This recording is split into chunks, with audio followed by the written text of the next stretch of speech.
जय श्री राम। सभी प्यारे दोस्तों को प्यार भरा नमस्कार। दोस्तों, आज का जो हमारा विषय रहेगा, प्रेम संबंध के कारण विकास में रुकावट। प्रेम संबंध के कारण विकास में रुकावट आज का हमारा मुख्य चर्चा का विषय है, जो आपको हम डिटेल से समझाएंगे।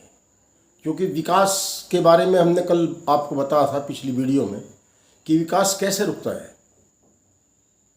तो सभी दृष्टांत एक ही वीडियो में नहीं बताए जा सकते। कल बताया था, मेरा पिछला वीडियो देखना। आज बता रहे प्रेम संबंध के कारण हमारा विकास कैसे रुकता है। क्योंकि विकास की जो प्रगति है वो किस कारण से रुक जाए कुछ पता नहीं चलता। तो मुख्य कारण आज का यही है कि आपको डिटेल से समझा रहे, समय रहते हुए इंसान अपना बचाव करे, उपाय करे, किसी अच्छे ज्योतिषी से, अच्छे हस्तरेखा विशेषज्ञ से अपना हाथ दिखाकर अपना विकास का रास्ता ना भूलें। अब प्रेम संबंध के कारण किस प्रकार से विकास में रुकावट आती है, और ये किसी भी उम्र में, अब ये कहना भी मुश्किल हो गया आज के टाइम में कि उम्र क्या है। उम्र क्या है ये भी कहना बहुत मुश्किल हो गया है। तो आइए इस पर चर्चा करते हैं। हमारी जो हृदय रेखा है,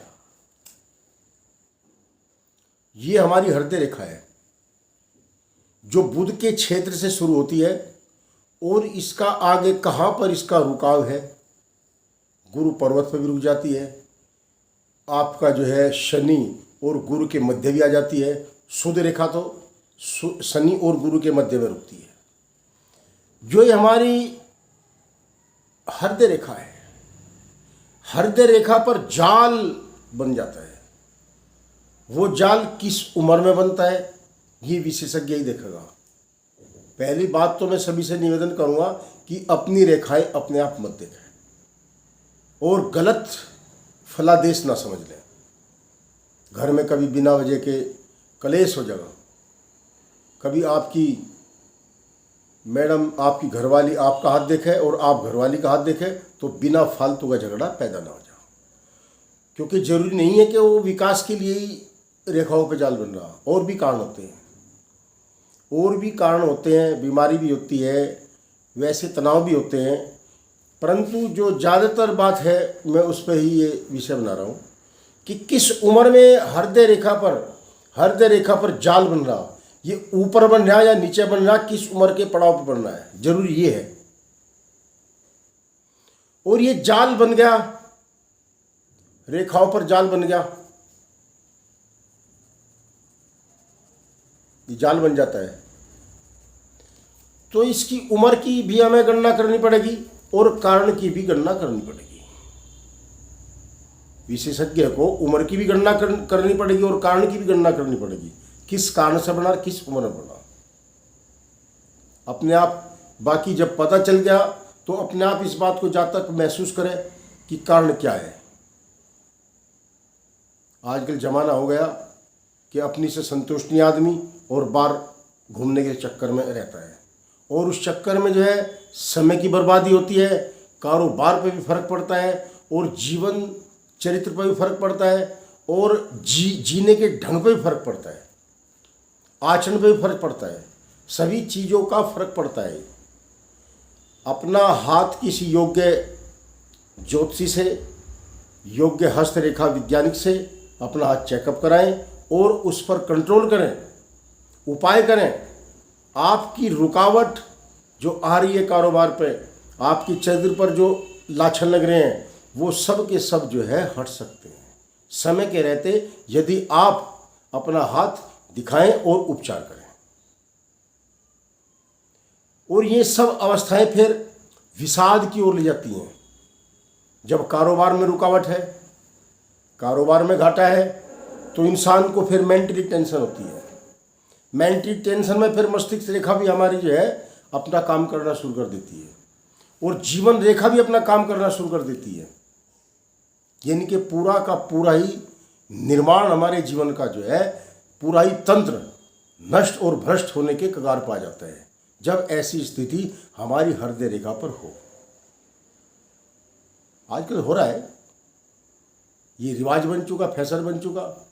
अपने घर में सुंदर स्त्री होते हुए भी फिर भी आदमी बार मटक नहीं करेगा, या औरत भी अपने चरित्र को नहीं समझेगी। ये दोनों पे ही, ये दोनों मेल फीमेल सभी पर ये जो है लागू है। उम्र का भी कोई इसमें वो नहीं है। एक वयस्क होने के बाद में कब जब तक पंख नहीं लगे तब तक की बात है। पंख लगने के बाद फिर सब शुरू हो जाता है। ना उम्र की सीमा, ना मेल फीमेल की, और न ही जेंडर की भी है। तो इन सब बातों के ऊपर मैं बड़ी खास वीडियो आपके लिए बनाई है, और बड़े ध्यान से किसी से अपने हाथ दिखाएं।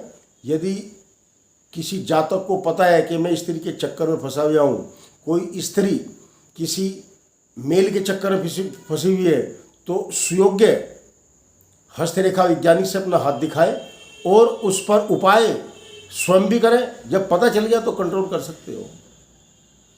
कंट्रोल कैसे होगा? मैं कल आपको बताया था कि ओम नमः शिवाय। कितना ही दिमाग में ज्वार भाटा कैसी भी हो, कैसा ही अंदर तूफान हो, कितना ही बड़ा तूफान हो, भगवान शिव का यह छोटा सा मूल मंत्र ओम नमः शिवाय, ध्यान मुद्रा में बैठ कर ओम नमः शिवाय, ओम नमः शिवाय, ओम नमः शिवाय, मन में एकदम ऑटोमेटिक शांति आ जाएगी। ध्यान वहाँ से हटने लगेगा। ध्यान मुद्रा में बैठना जरूरी है।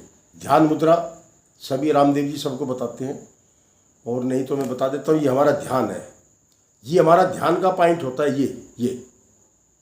ये ध्यान का पॉइंट है। और लंबे सांस खींचकर ओम नमः शिवाय, ओम नमः शिवाय, और जितना जोर से आप अलाप लोगे तो ध्यान हमारा भटकेगा नहीं। मंत्रों की जो शक्ति है वो बोलने से आती है। मन में अगर करोगे खाली तो मन तो भटकता रहेगा अंदर। ओम नमः शिवाय, ओम नमः शिवाय, यह जाप आपको सर्वमुक्ति, कैसी भी आपको परेशानी हो उससे मुक्ति दिलाने के लिए मंत्र साधना का कार्य करेगा। इसके अलावा उपाय और भी हैं, परंतु जिसको ये समझ आ जाए, बार बार जोर दे के मैं आपको कह रहा हूँ, स्त्री के कारण यदि तरक्की रुक रही है, उन्नति का मार्ग रुक रहा है, तो ये हमेशा जो है ध्यान रखो, कोई न कोई उलझन आपकी हृदय रेखा पर आएगी, और इसी तंत्र से सारा का सारा आपका सिस्टम खराब हो जाएगा। जय श्री राम। आज की वीडियो इतनी बनाएंगे क्योंकि थोड़ा बड़ी हो जाती है। कल फिर आपको हम जो है दूसरा